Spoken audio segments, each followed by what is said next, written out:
अस्सलाम वालेकुम। मैं इब्रार अहमद महर एडवोकेट। हुकूमत को बड़ी जल्दी पड़ी है कि किसी भी तरीके से इमरान खान को गिरफ्तार करके जेल भेज दिया जाए। आए दिन कोई ना कोई नया ड्रामा, कोई ना कोई नया तमाशा उन्होंने लगाया होता है। अब एक नया ड्रामा मार्केट में आ गया है। इमरान खान के प्रिंसिपल सेक्रेटरी आज़म खान का एक इतराफ़ी बयान अंडर सेक्शन 164 CRPC के तहत मजिस्ट्रेट के सामने रिकॉर्ड करवाया गया और कहा गया कि ये साइफर वाला मामला, जो अमरीकी साजिश वाला मामला, बिल्कुल साजिश पे मबनी है, एक झूठ पे मबनी है, फ्रॉड है। इसको सियासी मकसद के लिए इस्तेमाल किया गया, बिला वजह अमेरिका का नाम इस्तेमाल किया गया। मकसद सिर्फ और सिर्फ अपनी हुकूमत को बचाना था। इमरान खान ने साइफर मुझसे लिया, उसको अवाम में लहरा दिया। जब मैंने वापस मांगा तो उन्होंने कहा कि मुझसे गुम हो गया है। ये बजाते खुद आज़म खान का ये बयान और आज़म खान खुद एक ड्रामा है। जिस तरह की ये सूरत हाल हुई, जिस तरह ये बयान रिकॉर्ड करवाया गया, ये इंतहाई मशकूक है। आज के टॉपिक में हमने सिर्फ ये डिस्कस करना है कि क्या जो बयान रिकॉर्ड करवाया गया पुलिस के सामने, या जो बयान रिकॉर्ड करवाया गया मजिस्ट्रेट के सामने, उसकी क्या लीगल हैसियत हो सकती है। क्या कोई शख्स इस तरह की सूरत हाल में, जबकि वो दुनिया के सामने मौजूद नहीं, वो एक गुमशुदा शख्स है और उसकी गुमशुदगी के बारे में एक रिपोर्ट भी थाना कोहसार में दर्ज है, तो इस सूरत हाल में क्या कोई शख्स इस तरह अपना स्टेटस क्लियर किए बगैर अपना बयान रिकॉर्ड करवा सकता है, या मजिस्ट्रेट के सामने, पुलिस के सामने उसके बयान की कोई कानूनी हैसियत हो सकती है, या क्या उसका बयान रिकॉर्ड हो भी सकता है कि नहीं हो सकता। इसी को डिस्कस करेंगे। अच्छा, सबसे पहले जो आज़म खान की गुमशुदगी के हवाले से उनके भतीजे ने थाना कोहसार इस्लामाबाद में जो रिपोर्ट दर्ज करवाई, उसको हम पहले थोड़ा सा पढ़ लेते हैं कि वो रिपोर्ट थी क्या। उसका भतीजा आज़म खान का मोहम्मद सईद खान, वो ये कहता है अपनी रिपोर्ट के अंदर कि आज़म खान 15 जून को शाम 6:30 बजे से 7 बजे के दरमियान इस्लामाबाद में अपने घर से एक मुलाकात के लिए निकले और उसके बाद से उसका किसी से रब्ता नहीं है। इसके बारे में एक गुमशुदगी की रिपोर्ट थाने में दर्ज करवा दी गई।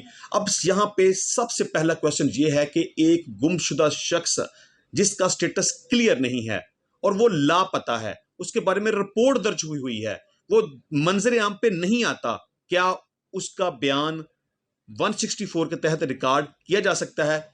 नहीं। वो एक गुमशुदा शख्स है, उसकी पोजीशन क्लियर नहीं है। जब तक उसकी पोजीशन क्लियर नहीं होगी, वो दुनिया के सामने वाज़ेह तौर पे नहीं आ जाएगा, वो अपना बयान मजिस्ट्रेट के सामने या पुलिस के सामने दर्ज नहीं करवा सकता। उसका बयान रिकॉर्ड करवाना इटसेल्फ एक मशकूक सूरत हाल है। दूसरे नंबर पे, जब आज़म खान सामने आया तो उसने अपनी गुमशुदगी की रिपोर्ट को खारिज करवाने के लिए जो पुलिस के सामने अपना एक बयान रिकॉर्ड करवाया, वो बयान क्या था, उसकी भी 2 लाइनें आप सुन लें।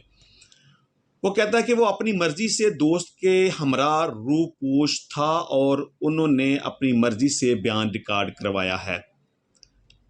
पहला सवाल कि वो रूपोश क्यों था, वो कहाँ पर था, उसके गुमशुदा होने की या रूपोश होने की वजह क्या थी, जबकि उसकी गुमशुदगी को तो उसकी फैमिली के लोग, उसके घर वाले उसको वो एडमिट करते हैं कि वो गुमशुदा हो गया है। उसके बारे में थाने में FIR का अंदराज करवाया जाता है, रिपोर्ट करवाई जाती है।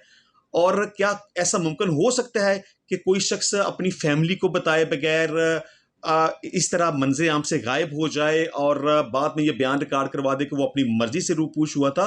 वो रूपोश हुआ क्यों था, कहाँ पे गया था, क्यों उसने खुद को छुपाया? और एक बंदा यकदम अचानक सामने आता है और इमरान खान के खिलाफ इस तरह की स्टेटमेंट रिकॉर्ड करवा देता है, जबकि उसकी अपनी पोजीशन क्लियर नहीं है।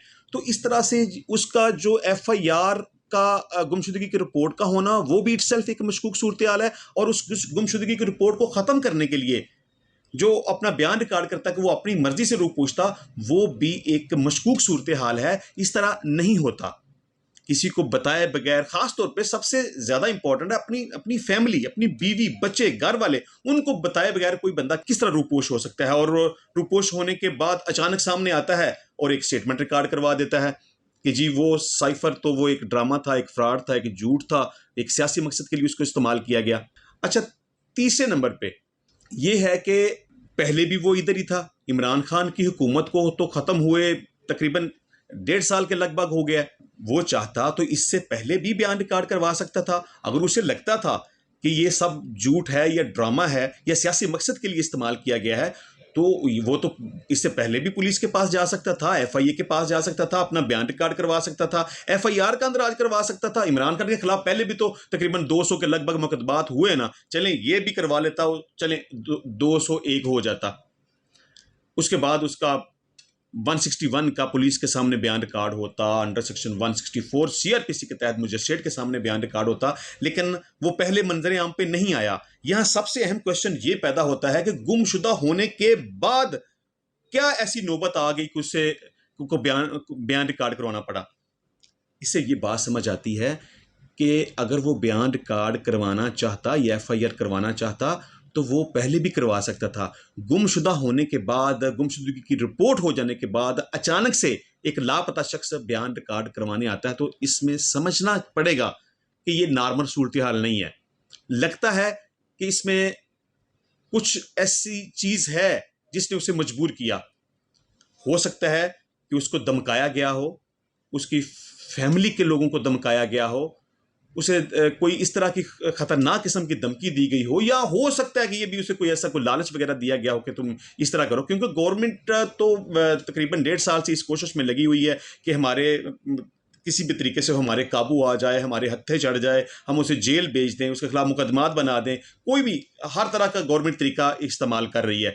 लेकिन अभी तक इमरान खान को गिरफ्तार नहीं कर पाए, क्योंकि गवर्नमेंट को पता है कि ये अगर गिरफ्तार ना हुआ, इसको बेशक मैदान में ना निकलने दें, इसको बेशक कंपेन ना करने दें, अगर वो घर में बैठ के सोशल मीडिया के ऊपर भी कंपेन करेगा तो इसकी इतनी फैन फॉलोइंग है, लोग उसको इतना चाहते हैं, लोग उसको अपना लीडर मानते हैं, लोग उसको वोट दे जाएंगे, तो गवर्नमेंट का मकसद हल नहीं होगा। गवर्नमेंट का मकसद तभी हल होगा जब उसको गिरफ्तार करेंगे, उसको जेल भेज देंगे, उसका मुंह बंद कर देंगे, उसको बोलने नहीं देंगे।